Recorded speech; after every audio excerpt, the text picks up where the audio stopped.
Esta conferencia comenzará a grabarse. Guten Morgen, Ulla. Good morning. Have you had a good weekend after the ESOF conference? Yeah, it's such a pity that I was kicked out. I couldn't hear everything. And you, how was it? I was trekking in the mountain in the Pyrenees, in the French Pyrenees. It was wonderful. Oh, wow. Oh, great. I needed this kind of time in the mountains. Wonderful. Yeah. So I think it's time to welcome everybody.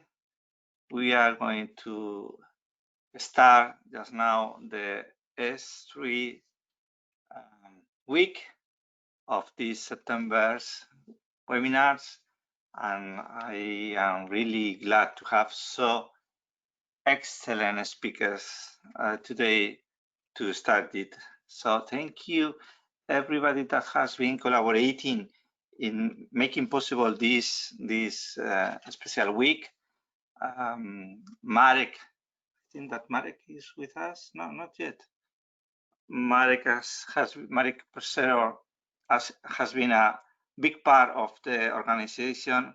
Also Esteban Pelayo, Nina, many others, and also thanks to all the speakers that will participate today, especially to Ulla that will open the session.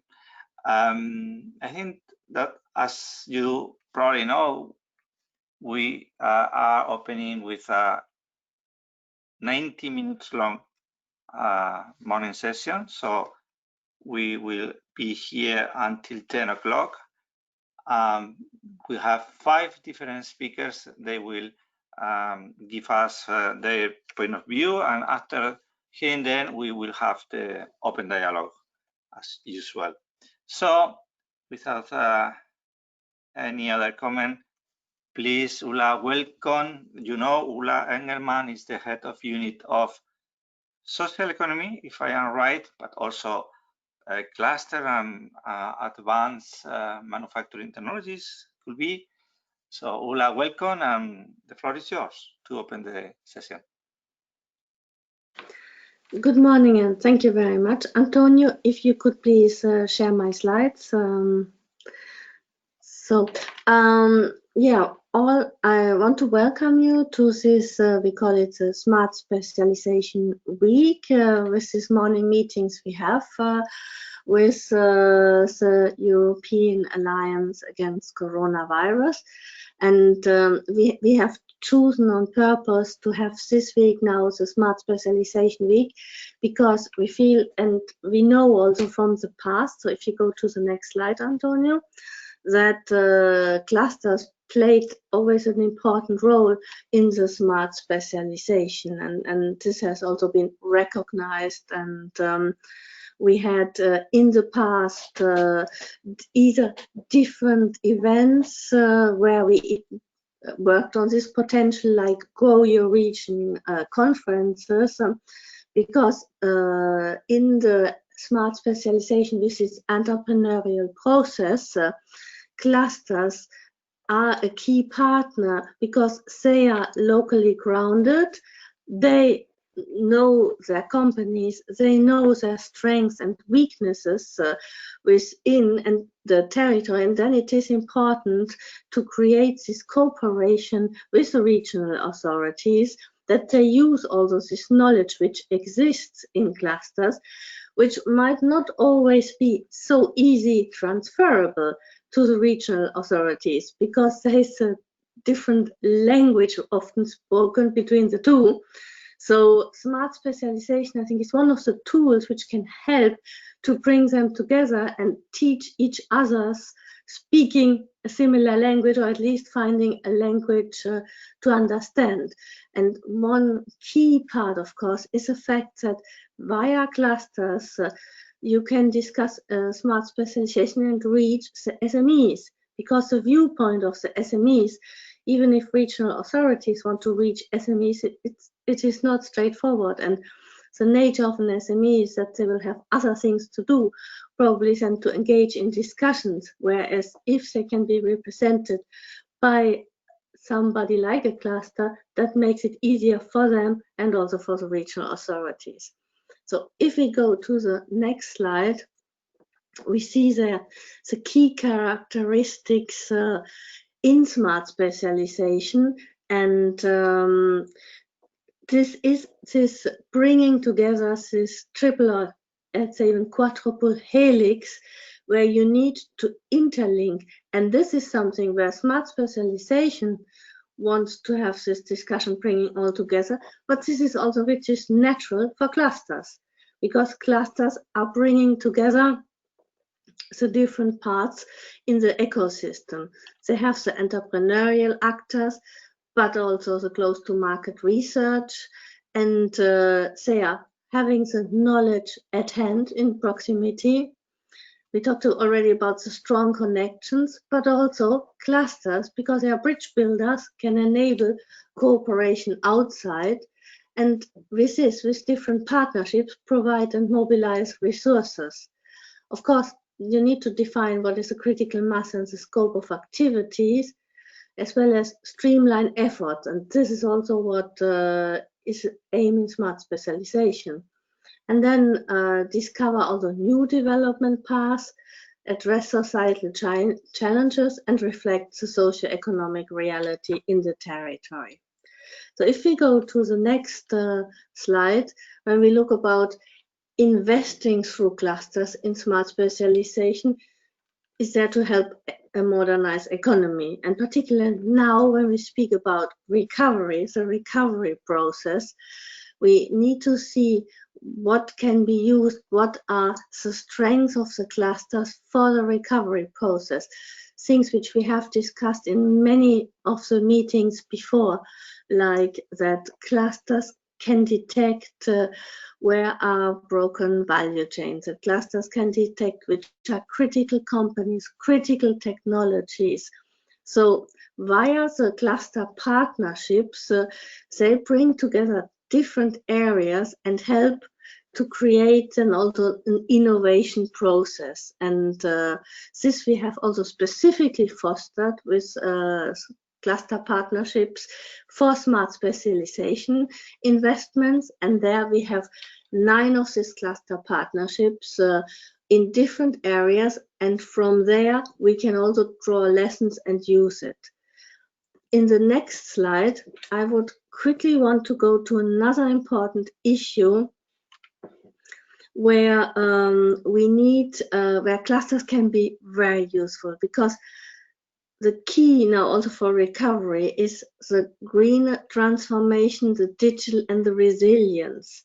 So for this, advanced technologies are very important, and clusters are very well positioned to help to effectively accelerate an uptake of advanced technology, and with this helping the transition process. And for this, we have also created what is called the ATI, the Advanced Technologies for Industry portal. And via this ATI, this is new. This has been published or gone online end of August.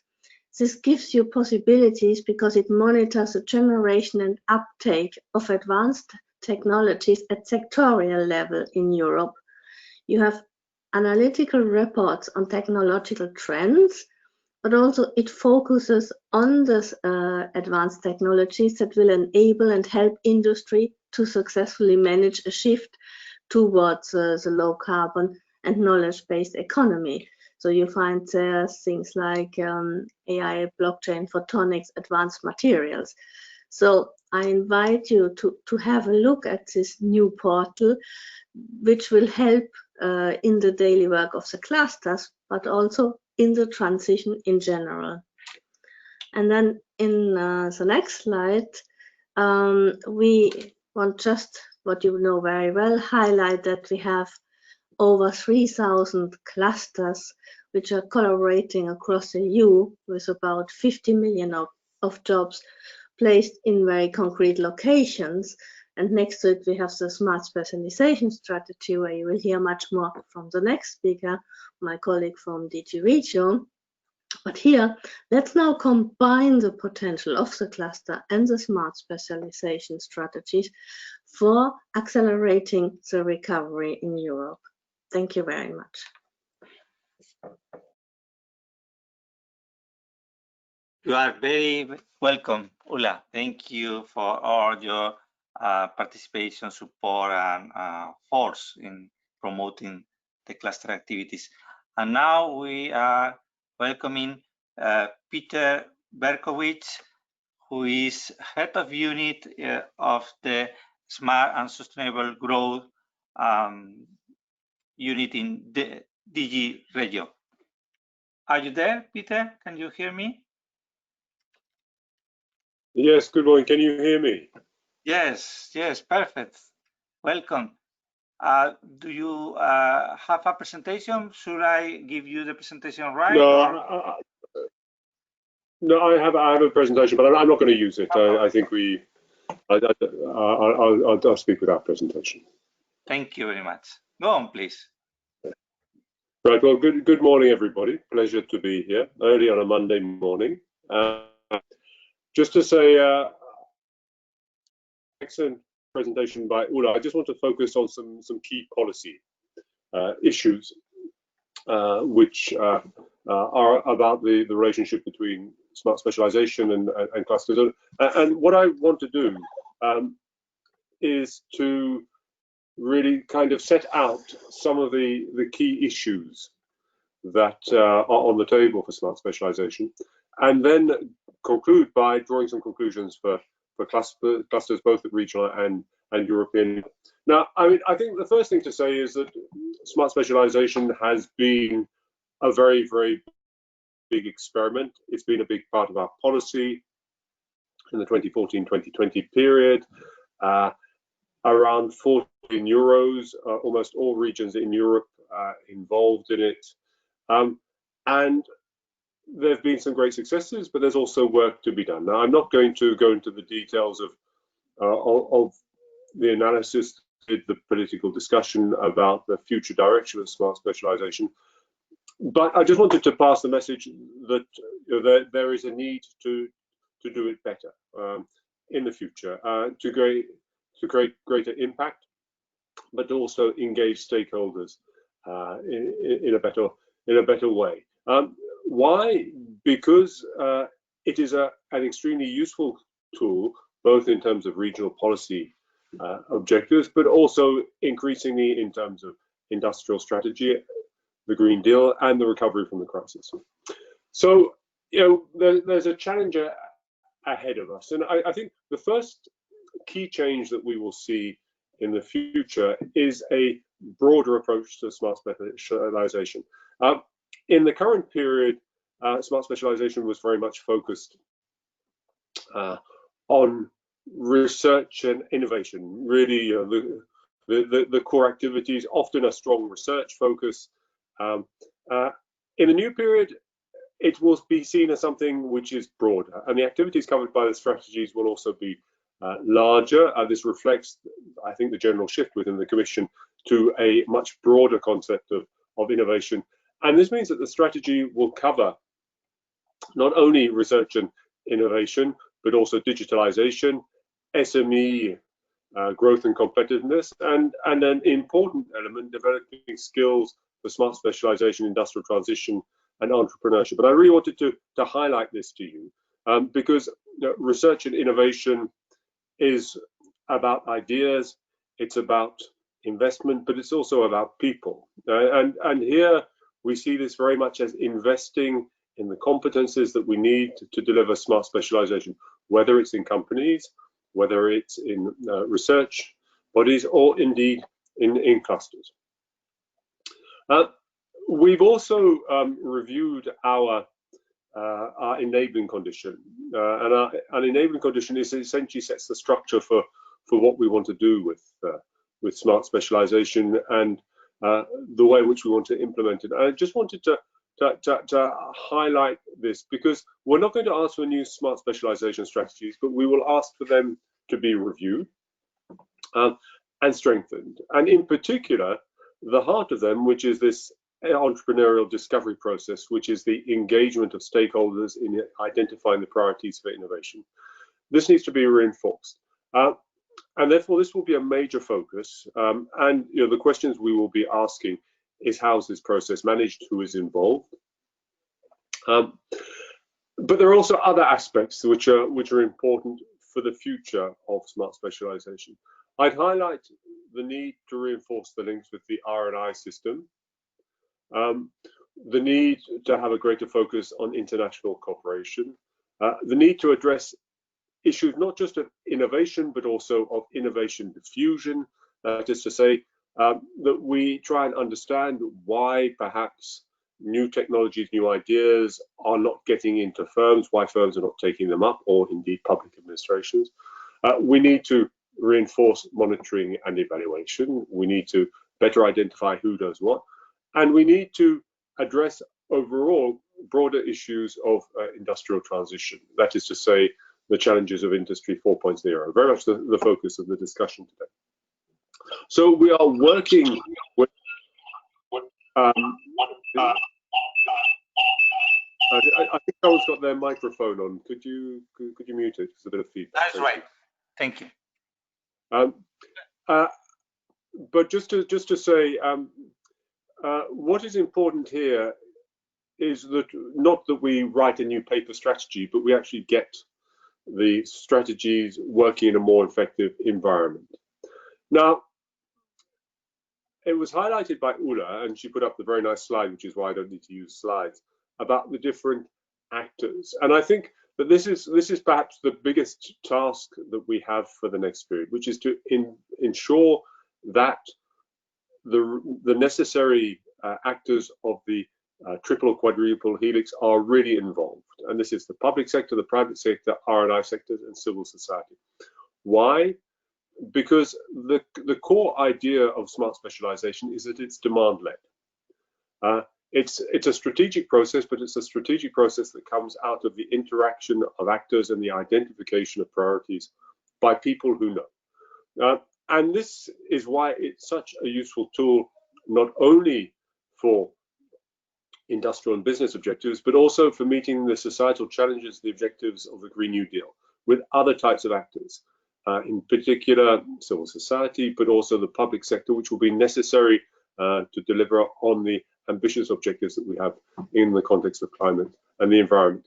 So this will be a major focus. The last element I wanted to highlight of importance of a change is that we have our new instrument on interregional innovation investments, which is designed to support the development of value chains in key sectors across Europe by facilitating cooperation by innovation actors across regions and across member states. If you like, this is a scaling up of smart specialization to the European level, so that instead of just having a partnership at a regional level between triple helix actors, we're trying to encourage the development of ecosystems at European level. Now, the budget isn't very, very big. It's about 500 million euros, but it will be very closely aligned with strategic value chains, potential missions. We've launched a consultation which will run until the end of this month on the priorities. And just to highlight the importance of it, it's not only about working with mature partnerships. Most of you may have heard of the Vanguard initiative, but also about integrating less developed regions into value chains. So this is a major effort. In principle, it will be managed in the new innovation agency. We're in discussions with DG Research about setting this up, and it will be very, very different in terms of its implementation, because it will be under direct management rules. So let me conclude now about the role of clusters. And I really want to give you 5 messages. The first is that clusters will continue to play a central role in the implementation of smart specialization. But I think our feeling is that clusters and I mean there are also public authorities, regional authorities listening today, need to make other actors in the triple helix more aware of the role they can play. In some countries, this is very, very developed, and the smart specialization strategies are built around clusters. In others, we see clusters still a bit outside the room. So there is an effort to be made on both sides. I think the second thing is that in the policy context of smart specialization and the delivery of objectives that we expect to see with smart specialization, whether it is in terms of industrial competitiveness, development of new technologies, green and digital transition, or indeed the just transition. We now have in DG Regio the responsibility for the Just Transition Fund. Clusters can play an important role as catalyzers of the digital and green transition and creating necessary links between business and innovation actors. So, there is a potentially an increased role for clusters in the future. But, and this is my third message, you will need to think about how you adapt to the demands of the new framework, and in particular, the reinforced governance. I mean, the reinforced governance is more demanding than in the current period, and therefore it's a question of investment and resources and interaction of other actors. And this is particularly linked, my fourth point, to the entrepreneurial discovery process. In the current process, this was very much, in the current period, this was very much seen as a kind of one-off exercise where you did your strategy at the start of the program. In future, it will be an ongoing process which will adapt as things evolve over time. And this will require strengthened links between different actors and in particular public authorities. But a particular attention, I'd like to highlight this to you, in particular to the clusters, but also to the regional authorities as regards to the role clusters can play, because three issues will be particularly important, which I've already highlighted. And I think we see a particular role for clusters. The first is in relation to innovation diffusion. That is to say, the linkage between the creation of ideas and their broader uptake across businesses, but also the public sector. The second is in the process of management of industrial transition, shift to Industry 4.0. And the third is in relation to internationalization of smart specialization, which will be a necessary condition for scaling up in the future. And then finally, I mentioned this new instrument.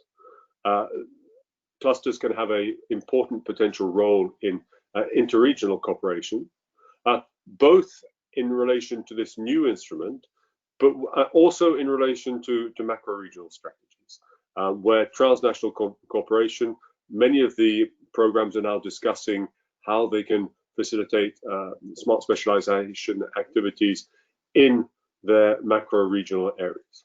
So 5 key points for you to reflect on. I hope this is the start of a discussion, and we look forward to seeing greater involvement of clusters in smart specialization in the coming months. Thank you. You are very welcome. You have been very clear. Thank you for that, Elise. I am sure that we will work on it, okay? So please count with all our collaboration. I take this occasion to present you the European Cluster Alliance. That is a new instrument, and I am sure that it will help in that inter-cluster, inter-region dimension, okay? But I will give the floor now to Krzysztof Krystowski, that is Vice President of ECA and also President of the Polish Association of Clusters. And I'm sure that Krzysztof can give us very good ideas about how to go with those challenges that Peter has just brought in. Thank you, Krzysztof. Hello, good morning. I hope you are able to hear me. Yes? Yeah, we can hear you. Okay. Good morning, everybody. Thank you, Antonio, for inviting me, for saying a few words from the cluster perspective. Let me share with you this cluster point of view, which is partially Polish perspective. As Antonio said, I am president of Polish Clusters Association, but also I have some observations which came from my experience from work with my European colleagues. So first of all, I'm really very happy that we have this discussion and that we can present role of clusters in R&D activity of companies, of European companies, especially SMEs, and this innovative phase of clustering, which is quite obvious. Just to remind all of you that clusters seems to be the most efficient tool for this kind of activity, because we are probably the only organization which gathers so closely universities, academia, R&D institutions with companies, especially SMEs, because our daily activities always work between those two groups, looking for some innovation opportunities, some projects which are commonly performed. So that's the first. Now, regarding smart specializations, let me share with you some observations which came from my many different discussions about smart specializations. It is the idea which was very positively taken by cluster activists, cluster managers at the beginning of this idea, but became our headache during last years. This is something I highlighted in my speech when I participated in the conference last year in Brussels, which was conference to discuss about new approach to smart specialization. The problem, in my opinion, was that some, especially regional leaders, started to consider smart specialization as a kind of competitive tool in comparison with clustering as a separate tool, and it was big misunderstanding. And for many clusters, and I have many testimonies of my colleagues from different regions, not only of Poland, the signal they received in 2015.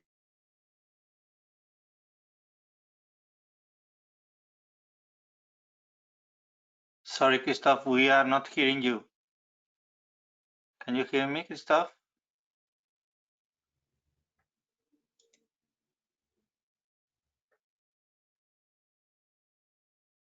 Am I the only one that is not hearing Christoph? Nina, are you hearing Christoph? No, he just broke up. Okay. So it seems that we have some technical problems with Christoph. I don't know. Probably we should jump to the next speaker and hope for a reconnection from Christoph soon. I don't see any message from Christoph. Yeah. Okay. Okay, so we will move to the next speakers, and if Christoph is able to reconnect later, we can introduce him. Okay, he's messaging me. Okay, so Carmen, are you there? Carmen Sillero from the agency IDEA in Valencia.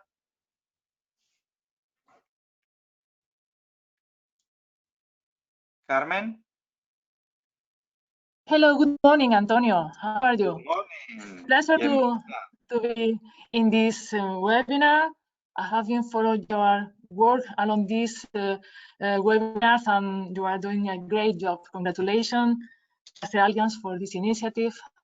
Thank you very much, Aurora, for inviting me to represent the European Association of Regional Innovation Agencies. I belong to the Regional Innovation Agency of Andalusia, so I'm speaking from Sevilla. Sorry, my mistake. Sorry.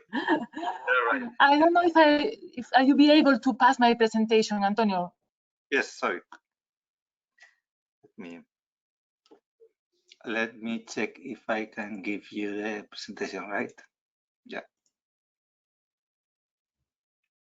Will you try now? Yeah.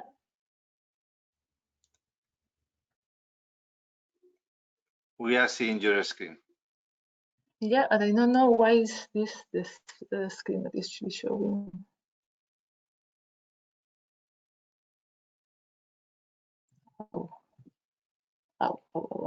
Sorry. You are saving. Estás guardando una presentación en vez de abrir.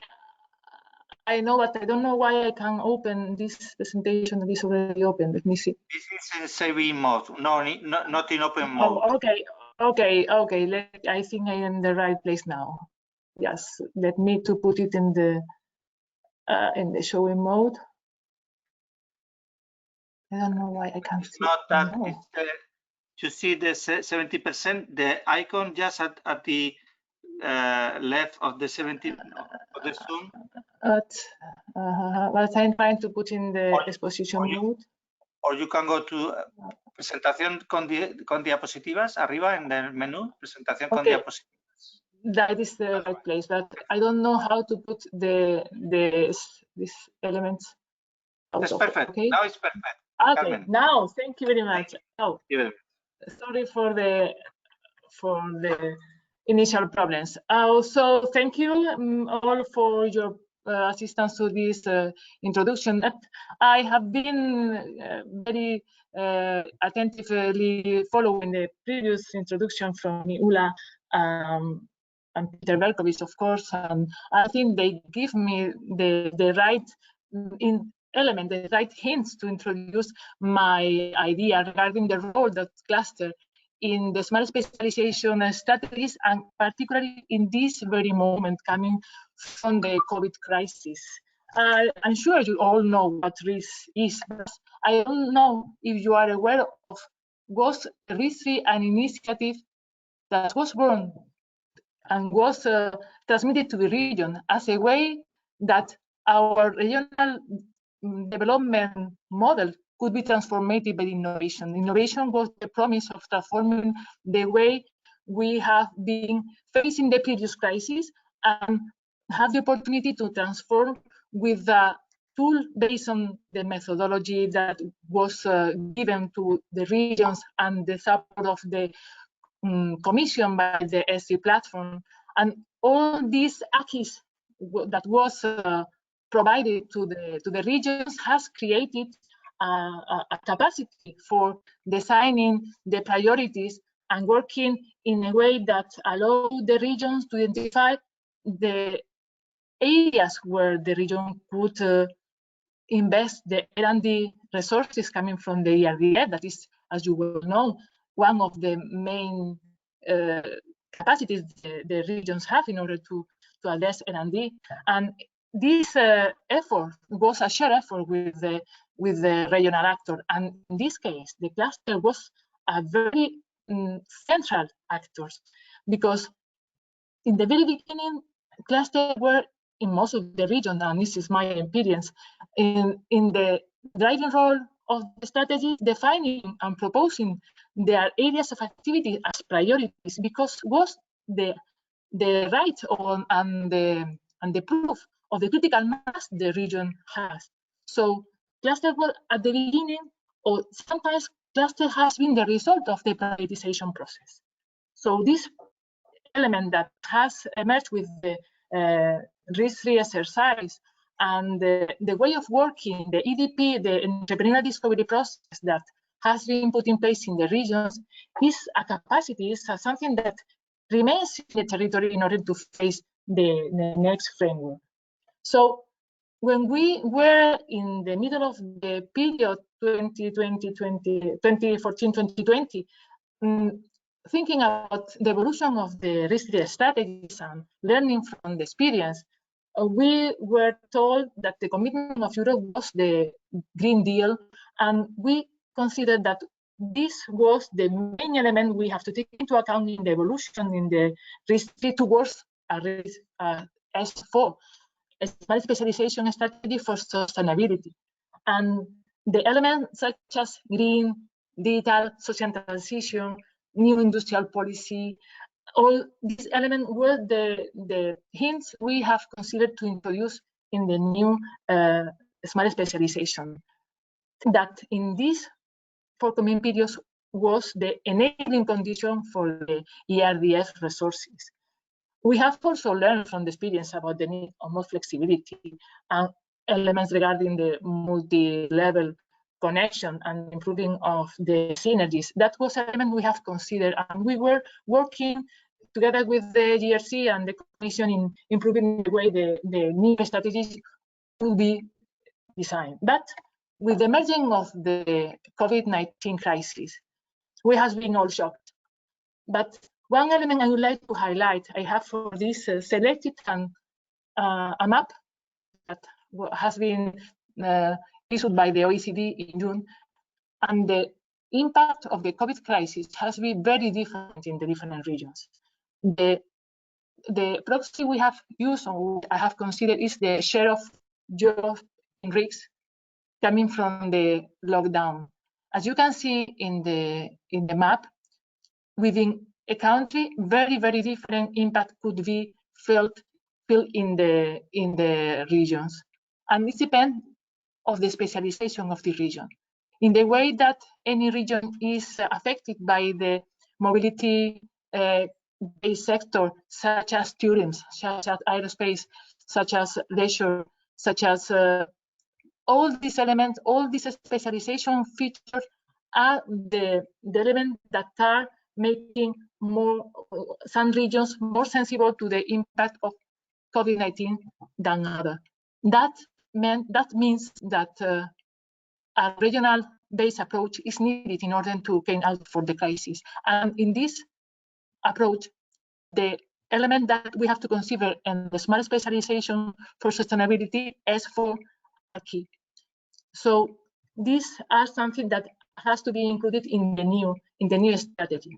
Regarding the role of the regional developing agencies regarding this crisis, I have to say that at the first moment we have been focused in the deployment of emerging measures to keep alive companies and protecting the employment in the crisis.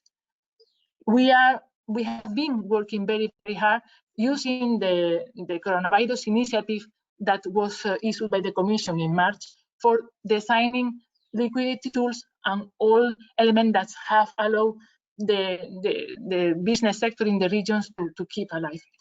But a second element that has emerged from the COVID crisis has been the sanitary R&D needed and the disruption in the sectors. Health has been a very good example. Cluster has very good faces. Has been a domain where many solutions have been needed, and all the regional actors have been at the disposal for providing solutions. I think that this has been an excellent initiative at Alliance Cluster for Coronavirus that has demonstrated how important cluster can be. So these ideas of disruption, these ideas of discovery, these ideas of opportunities coming from the crisis are in the next smart specialization exercise, in the current, actually, smart specialization exercise. But also another element we have to appreciate is that the crisis had put in light that Europe has disregarded industry. And now we have an awareness about our strategic autonomy. So RIS3, S4 in the forthcoming framework, has to be contributing to this European industrial ecosystem in the line that the Commissioner Breton has shown when he has shared with all the 14 industrial ecosystems. RIS3 has to be aligned with this approach. So we have to take into account that regional RIS3 is territorial sensitive regarding crisis And we need this strategy based in the territorial capacities, but has to be connected with the recovery policies at the national and European level, and vice versa. The European strategy has to be connected with the smart specialization strategy in the region. I would like to put as an example in the way that cluster has been contributing to the RIS3 and R14 to be included in the S4 exercise with an example of Andalusia aerospace cluster. As you can imagine, as Andalusia region is a very touristic one, selecting tourists would have been as good as example as this, but as Cluster Alliance has been talking about aerospace in a very intensive way, and I count with Krzysztof Krzysztofki as a good representative on the European Cluster Alliance for Aerospace. I have chosen Andalusia Aerospace Cluster as an example to contribute to the aerospace sector development. This cluster has been, from the very beginning, has been very active in the definition of the RIS3. The priorities we have been choosing has been clearly determined because they were there and they are our critical mass regarding aerospace capacity in the region. And we have a tradition that is demonstrated by the presence of these companies in the region. We have been working in a continuous entrepreneurial discovery process. We have working with them in dual use, in describing new areas of opportunities in several domains. We have in 2019 put in place an aerospace action plan.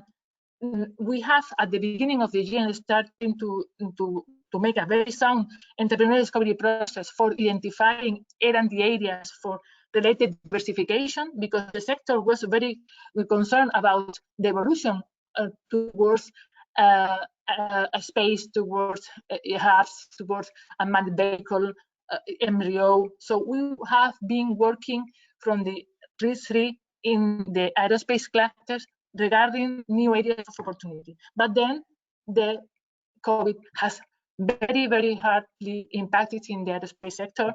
As you already know, the workload has been very hardly reduced. In the region, we are very worried because we consider with the problems at Airbus and the tier ones, the employment in the sector are going to be very, very hardly hurt. But it's the same in France.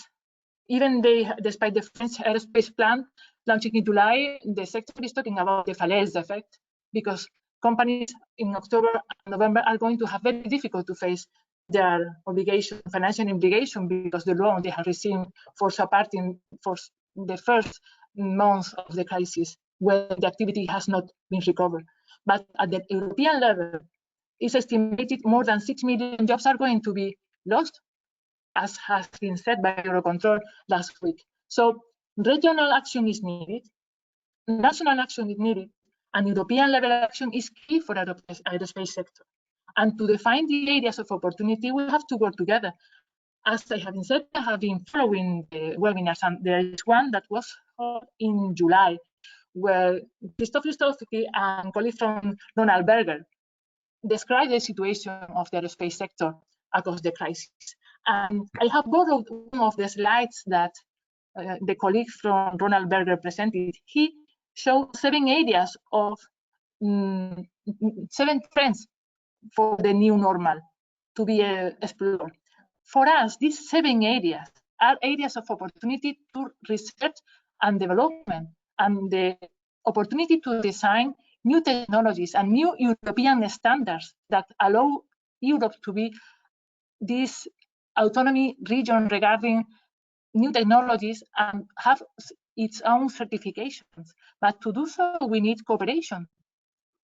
S4 could be at the disposal of the European cluster by ESCP, with working together with Clean Aviation, with CESAR, GU, but also defense actor. We have in Europe many actors that can put in the same pot their effort to contribute to create these new technologies and new standards. But we have to work together. We have resources. We will have resources. To well know that the European Council have agreed in important budget for the forthcoming multi-annual financial framework. And we are we well know how the ERDF is going to work, because we know ERDF procedures and we know how the RIS3 or S4 are going to be, because we are building their governance. And also we have New Generation EU, that is an amazing effort at the European level for the recovery of the continent. But in this case, it's a centralized instrument. We still don't know how we are going to participate, how region, business, and cluster are going to be part of this. But surely it's going to be an opportunity to keep on working together. So just for ending some ideas, COVID-19 has been a very different damage for the region, depending on their specializations. So we need to work with urgency in a place-based approach.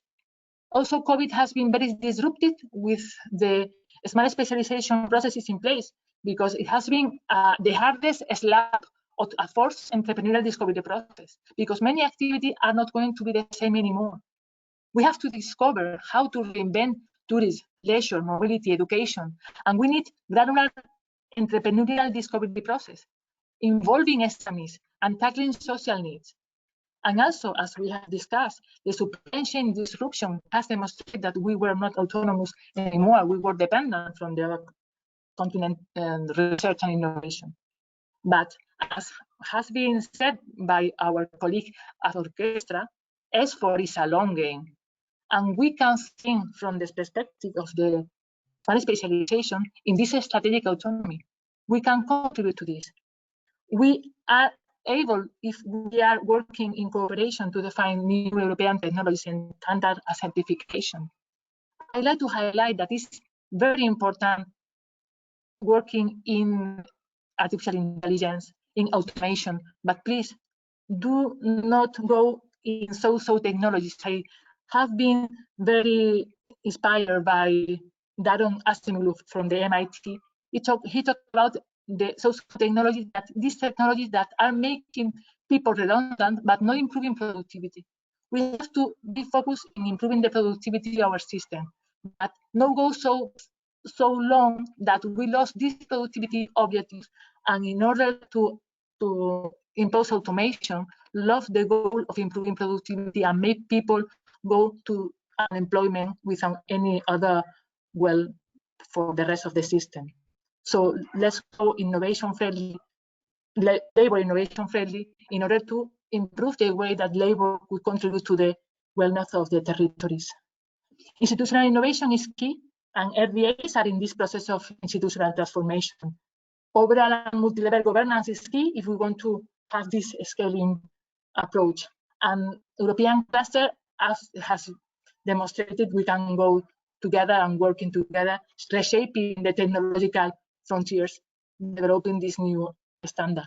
And just for conclusion, what is the role of the cluster in the smart specialization? They are facilitator for place-based innovation. They are the way to scale it at EU level. They are contributing to the Europe technological development, and we can go together building this European strategy autonomy. And this is my position. This is my testimony. Thank you very much, Antonio. Thank you very much. All. You are very, very welcome, Carmen, and I see that you have been attending, and we need to hear you more from you. Sorry, because it has been an excellent presentation full of very interesting ideas. So you are invited to continue coming, but also participating. Please, Carmen. Thank you, and I'm sure that we will come back to you with questions and comments. But I think that Christoph is with us now. Christoph, are you there? Yes, I am. Sorry for some technical problems before. Yeah, I can just summarize a few words because I lost my time because of technical problems.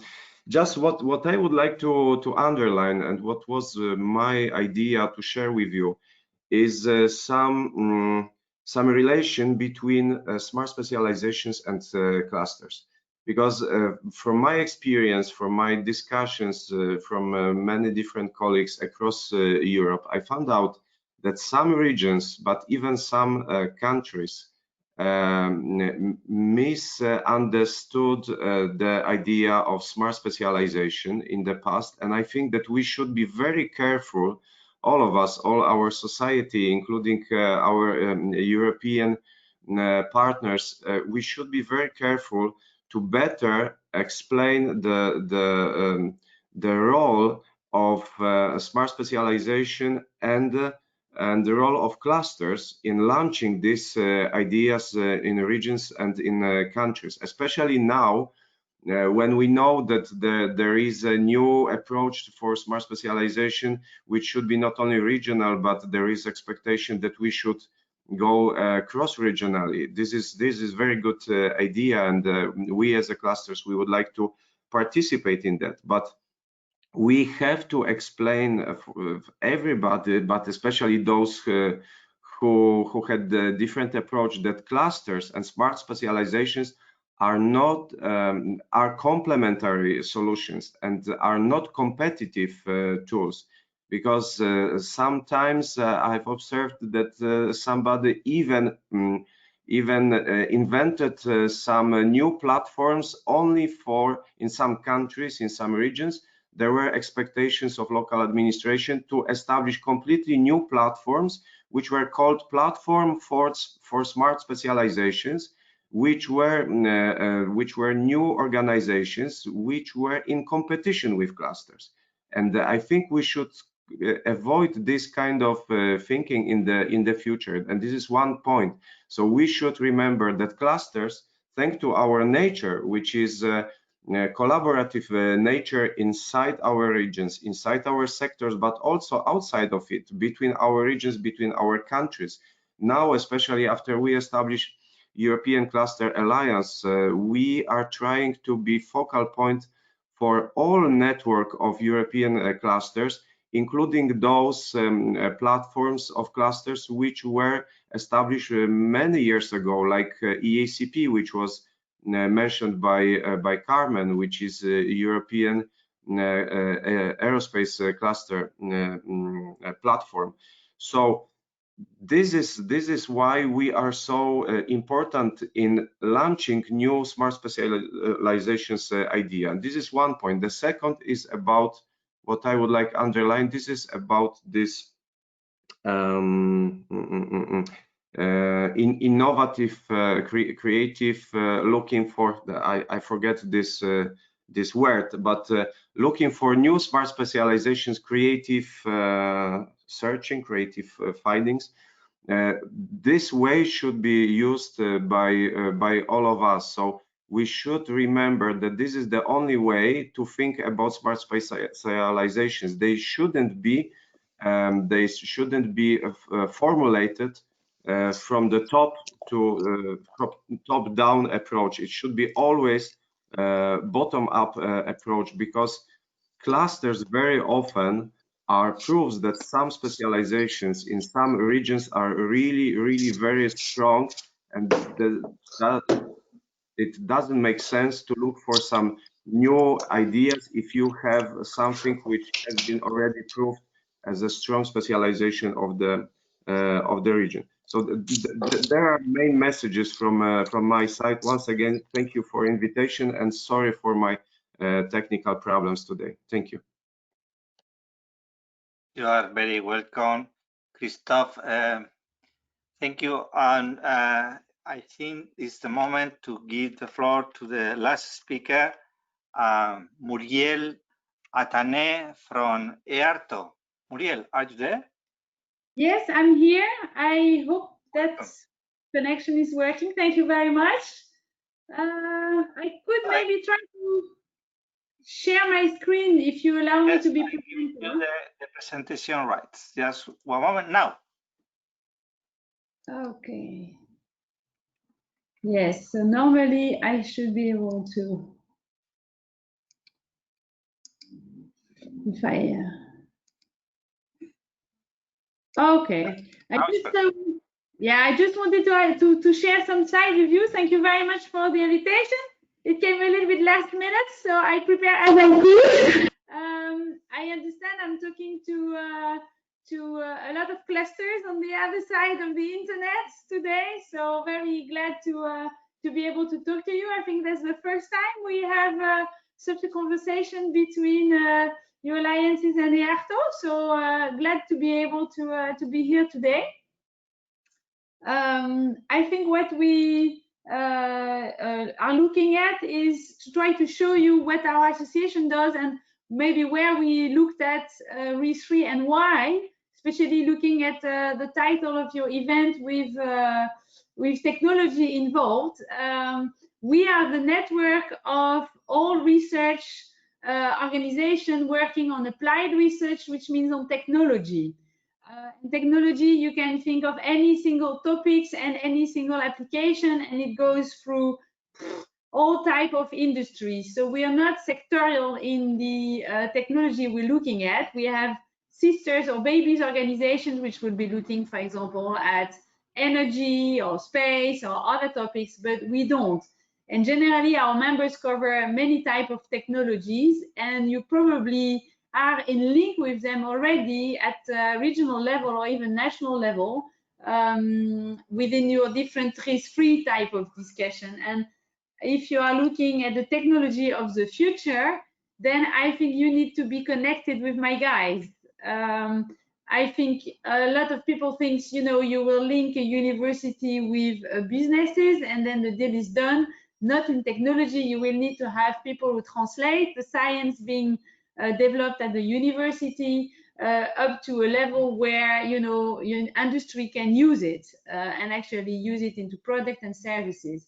And what RTOs are doing is that they're making that translation for industry. And one of the big assets of the RTOs and why they actually exist is because a lot of them actually were spin-offs of university more than 60, 70 years ago, when they needed to have a kind of very flexible organization who would be able to manage very technical infrastructure that would be used by industry under different conditions than what the university at the time could do, and especially on IP, and be able to, for example, work on clean rooms that are open, you know, 24 per hour per 24, 7 days a week, and who have rotating team. This you're not managing with university staff. So a lot of the work that is done at university has to go to those RTOs, which then leverage the TRL level and support the industry in testing those technologies. And what we've seen is that the regions which have been the most successful in the RIS3 in general have had large RTOs behind them who help them developing their RIS3, but also implementing and developing technology infrastructure that the industry in the region needed. And what you see as well is a lot of the regions that were successful with their RIS3 had a kind of cluster type organization, which were helping also clustering, discussing with the chambers of commerce, with the RTOs, the universities, and the science parks all together. And I think what we've learned with time is that if those organizations were working together towards a RIS3 that was quite comprehensive, then the results were quite good. And we could use that a lot. What we also see in time of COVID is that the regions where you had effective clusters who were able to pool the resources together with their RTOs were the ones who were quite successful in coming up with very practical solutions to the COVID emergencies. And here I'm looking at, for example, Eurecat in Barcelona, you know, that has been an area which has been quite touched by the COVID. And our member Eurecat and Leitat, they printed very fast, developed a new 3D system that allowed people to connect two ventilators, two patients to one ventilator by printing 3D parts that they invented within a few weeks and produced that for Spanish hospitals. So I think you can see also that when clusters, RTOs, regions are working very fast together, they can come up also in time of needs to very efficient solution. but you need to have those guys existing already in your regions. And I think sometimes you guys as clusters have also somehow, if you don't have RTOs around, one of the job is to connect to some of the other RTOs who may be in the region next to you guys, to see what is being possible and how can you link that to your regions to make accessible all the technology infrastructure from one region to the others. I think there will be a lot of work to do on this, and especially when you're looking at the presentation of Peter with the new instruments, especially on the innovation investments instruments, what we used to call the C5, now the 3I. I'm not sure I'm still good on the naming here. I think the regions with the clusters will have a job to do in making sure that the industries around are connecting to the right technology platforms, and those technology platforms, they are located within my membership, and we have many, and I think it's good to look at further connections to be able to actually do synergies. All my members are very active in all the EU research programs. They're active in the national programs when they exist. They're even active in the regional level. But I think here into cross-border connections, that's where probably all our actors could win of being a little bit more connected. So that was the message I wanted to pass today. And of course, we've been supported with DG Regio with the new instruments. We hope they get the budget that they deserve. So this is still not fixed yet, and we still have to keep the pressure. That's one of the job of EARTO to do that. But I hope we will see more work done between clusters and RTOs, and often RTOs are active in some activities of your clusters, and I think even more collaboration, especially for the next RIS3 strategy settings, will be key for the future. So I hope we collaborate even more than we do now. Thank you very much, Muriel. I totally agree that we need to collaborate. I think that most RTO are integrated in some cluster, at least for example, here in Spain, I know, because we are very close to them, okay? And you are critical. I need to clarify one point.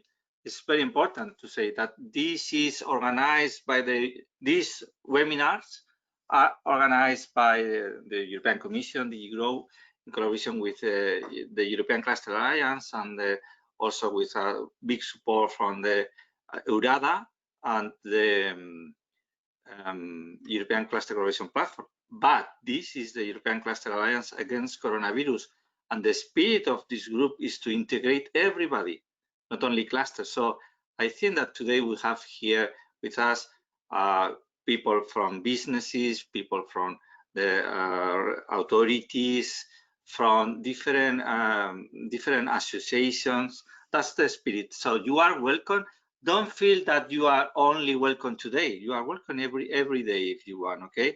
Because I am sure that the art can add value to our discussions.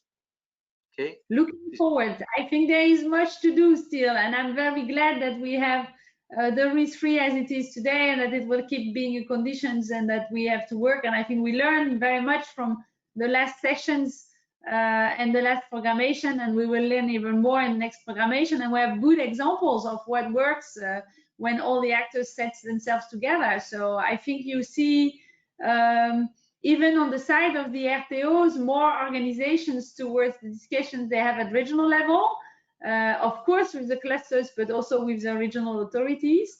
And I think we will grow. I think we have learned from the last time, and I think showing also the good example and what DG Regio is doing, and also what the GRC is doing with the RIS3 unit in the discussion, and putting all the actors and showing what actors can do what, and where are our strengths. I think that will also be quite useful, and I'm looking forward to those new instruments. And I think it's good for once that the management is in the hand of the Commission. I hope it stays like this for the investments on innovation, and I think there it will be easier for all of us to collaborate.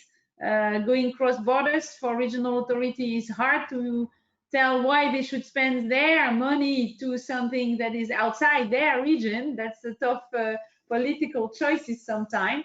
So I think with these instruments, cross-border collaboration, especially on innovation, will be easier. And I very much support the work that Peter's unit has done, and I think we are on the right track. And of course, we need to define more of the details. And there's a consultation open today, but I think we're stepping up compared to the last programmation period. So thanks for the invitation.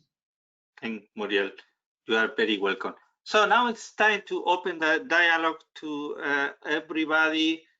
So whoever wants to make a question to the speaker or a general comment is free now.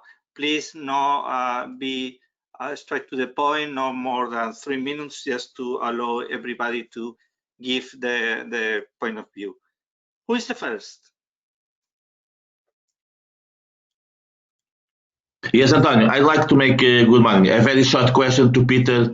He spoke that it's important for smart specialization that in the future the stakeholders are more involved. How do you suggest this kind of involvement, Peter?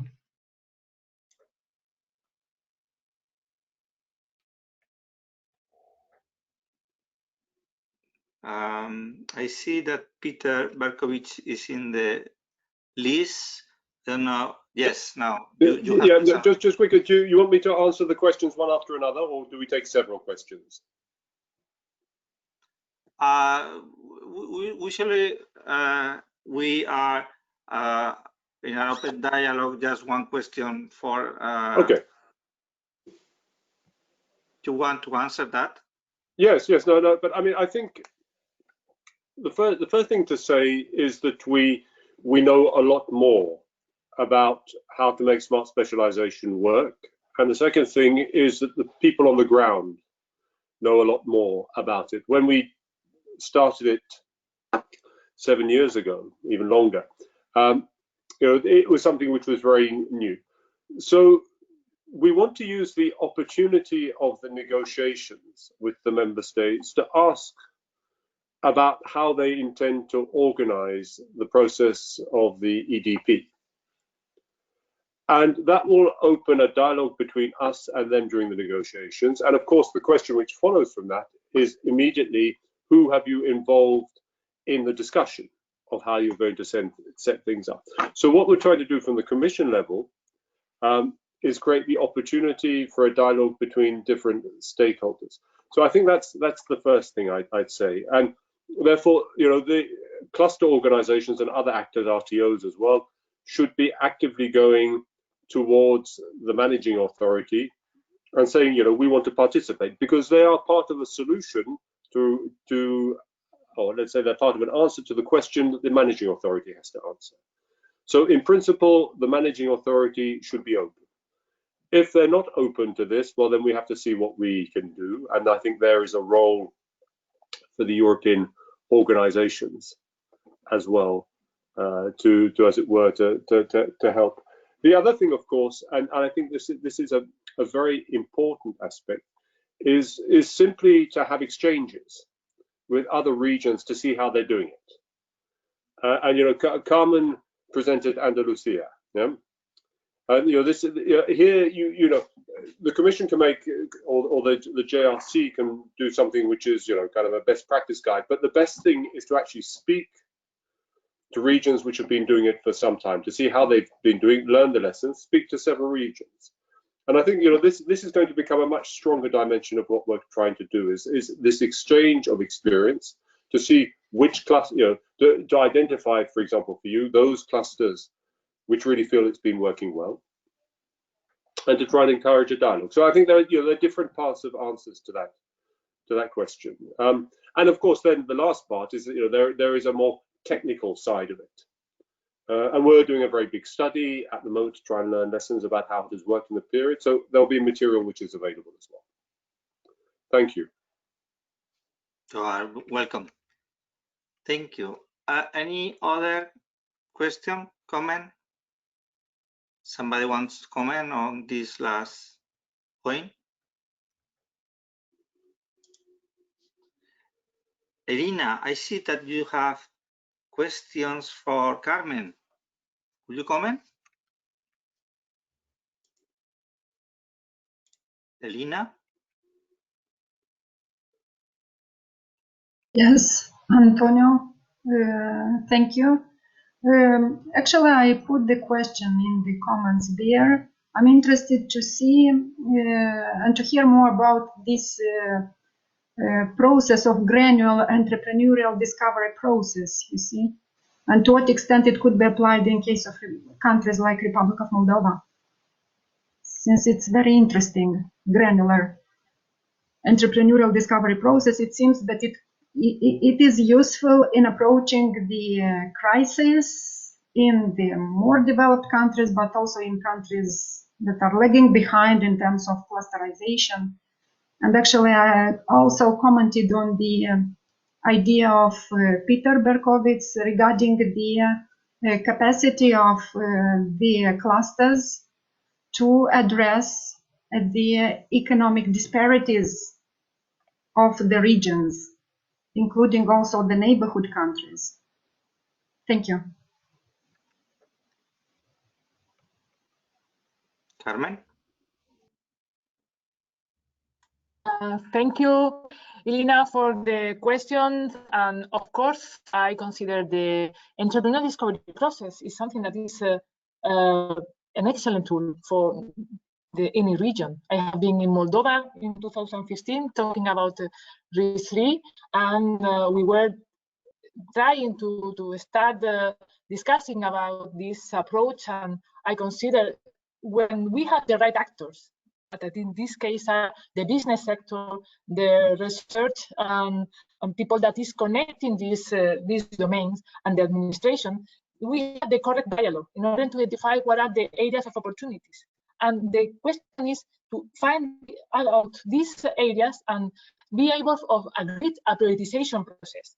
In any case, the entrepreneurial discovery process, when time is advancing and the trust among the partners is taking size, it's easier to go deeper. Deeper, when I talk about granularity, I mean we are able to find the right sites in the areas in order to define the tools. And each time we are able to go even deeper. And it is the time when opportunity for business and for solution emerge. So I think in any territory, entrepreneurial discovery process with the right actors is an excellent tool. And the question is always to find this the right people to have them on board. And participation and cluster in this case are excellent actors to do so. Thank you, Carmen. There was another question for Peter to comment.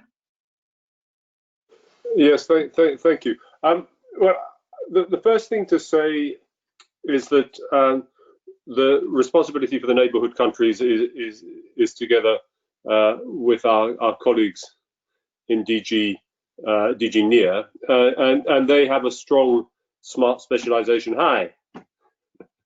You have a strong smart specialization focus as well. In fact, the head of unit there is very interested in this question. So there are mechanisms of support, and our colleagues in the Joint Research Centre provide support. And I think, you know, from our perspective, I didn't mention this in the last point, but we just did a study on the support that we have provided to regions on smart specialization strategies. And one of the key conclusions is that we need to reinforce knowledge sharing and knowledge capitalization and knowledge sharing about what works and what doesn't work. So, you know, this will be something that we're reflecting on, and clearly all of this material and potential support would also be available to other countries. The other thing that I just wanted to highlight is that, in particular, one of the really interesting questions that we have about the new instrument is it will have two strands, as I said. It will have a strand which is focusing more on established partnerships, but it will also have a strand focusing on less developed regions and their integration in value chains. And one of the really interesting questions is, how do you build capacity to participate in European value chains? And I think in our view, clusters play a very, very important part. So I think there's work that we need to do about how clusters in less developed parts of Europe can play a bigger role, be reinforced. It's a question of capacity, it's a question of competences, it's a question of people, it's a question of relationships. And I think a lot of these things that we will learn about this will be important for countries like Moldova. And the last point I wanted to make, in relation to the new instrument, our proposal at the moment, which is still being discussed by the Parliament and the Council, is that we would operate as regards to third countries in the same way as Horizon. So we will align ourselves with Horizon rules. So there would be a possibility to participate in a similar way for third countries, subject to the possibility to participate in Horizon Europe. Thank you. That's very good news. Thank you, Peter. And we need to speak more about how to collaborate with you, with your area. Yeah. Claudia, I think that you were going to say something.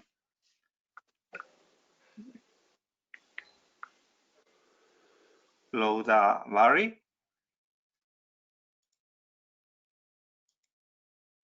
No, if not, any other comment, question? Yes, Antonio Lucia speaking here. I mentioned in the chat. I have a question or comment for Peter related to the third highlight or that you made, where you said clusters should think how to adapt to the new demands and reinforce the governance.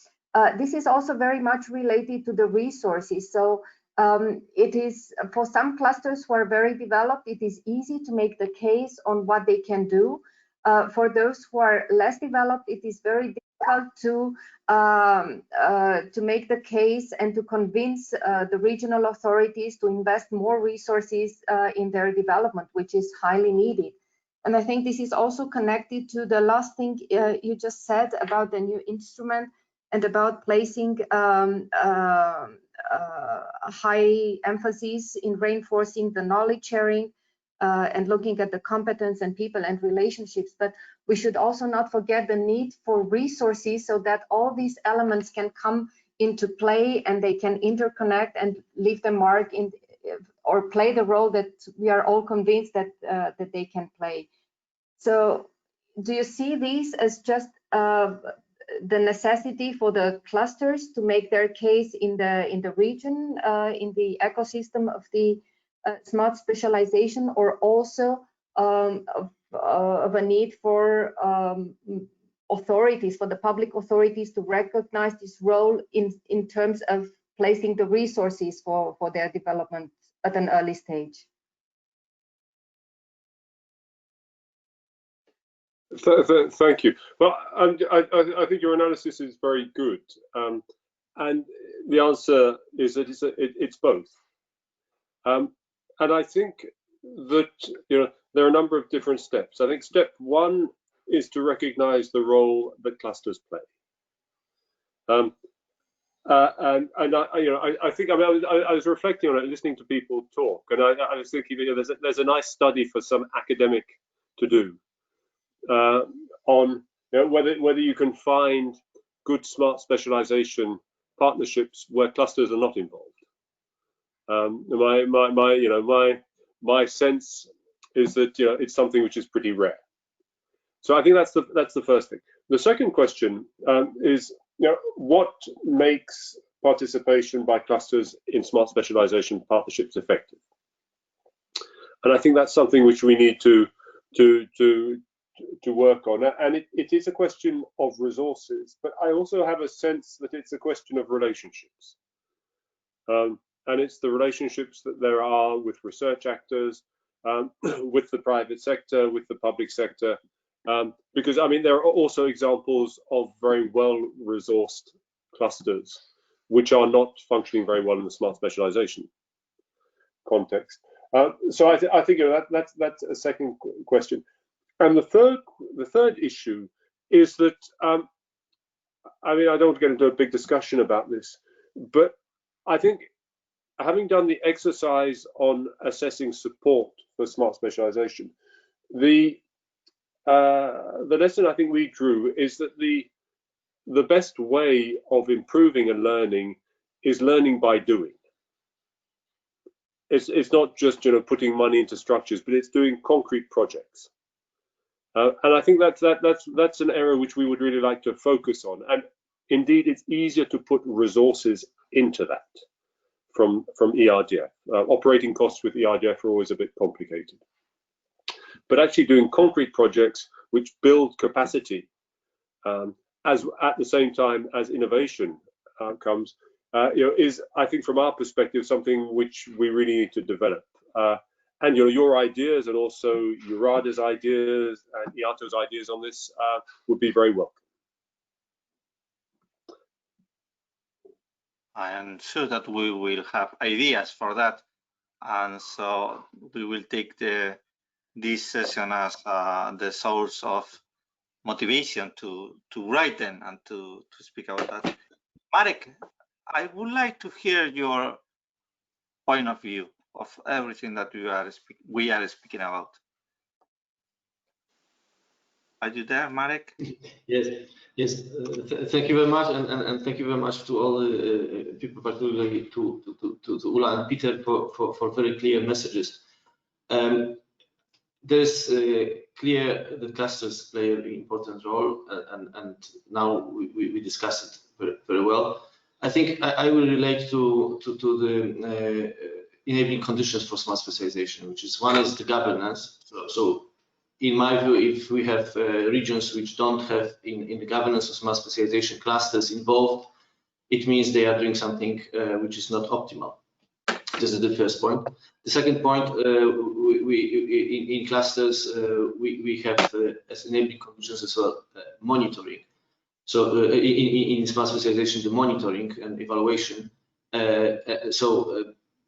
We see this monitoring and evaluation as an enabling condition, which actually in smart specialization is helping to improve the processes in the region and to improve the projects that are being implemented. So clusters can be as well a very good partner for regional authorities in order to give a real perspective about what is needed at the territory and what kind of policy instruments need to be implemented at a certain moment in time. And particularly when I refer to Carmen's presentation, that actually the circumstances created a bit of challenge for smart specialization in view of COVID. So we had business as usual, and we had some situations where we could improve the performance, governance, and so on. But now in the situation of COVID, definitely in some regions where you had the smart specialization in areas which are particularly hit by COVID, like in tourism, like in creative industries, like in aerospace, it requires even more intensive work and rather short-term solutions, particularly if you think about the reskilling and upskilling in order to shift resources in the areas where you could find the potential, of course. And then everything is contextualized in terms of local capacities and local potentials. So it's very difficult from the EU perspective to give clear instructions what should be done at the territory, and that's why this bottom-up approach to which was Christoph referring is still extremely important. So at the top-down level, we are giving the indications for industrial ecosystems, which are very important from meta level, and then within this industrial ecosystem, definitely at the contextual, at the regional level, when you bring smart specialization, as particularly this process of entrepreneurial discovery into picture, then this makes rather more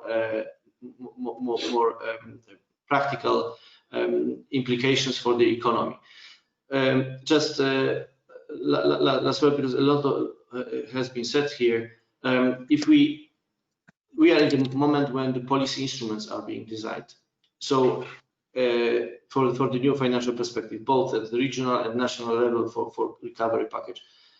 So I think for us, I mean, when in the cluster committee and RTOs and all development agencies, this is very much again the same spirit of specialization that we had. If you want to be really use the public funding for something which can have effect for economy, you must take the people who know what is happening in the economy, and the clusters and the people who are on the ground know the best. So without being them involved in this process, this can be this simply will be fake and not effective. So the feeling is I will come back to the enabling condition for smart specialization on governance.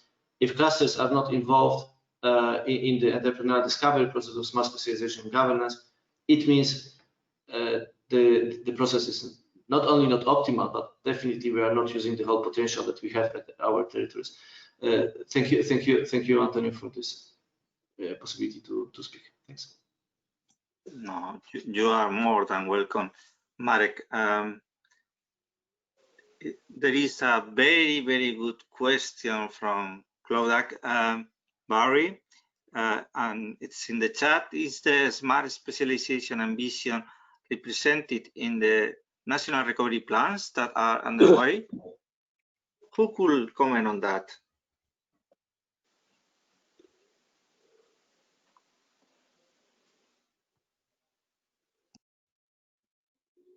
Are the smart specialization strategies related to the national recovery plans? Are they taking? Sorry, no, Marek, you go ahead.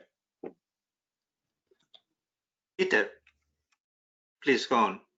Yeah, no, I mean, I think that the first thing is that the recovery plans are still work in progress. I think that there is a bigger issue in the recovery plans. I think the two issues which still need to be developed. The first is more generally the role of innovation in the recovery plans, because innovation is a long-term activity, while the recovery plans are focusing very much on immediate. So there's a reflection there, which DG Research has been leading on the role of research and innovation on that. The second is the role of the subnational level, because they are national recovery plans, and this is an issue which still. So this is moving now. The discussion in some member states where smart specialization is an important part, particularly in relation to the digital and the green transition, it is there. But I wouldn't say for the moment that it is, one of the things that is at the front of the recovery plans. Thank you. You're welcome, Marek. I think that you were going also to comment.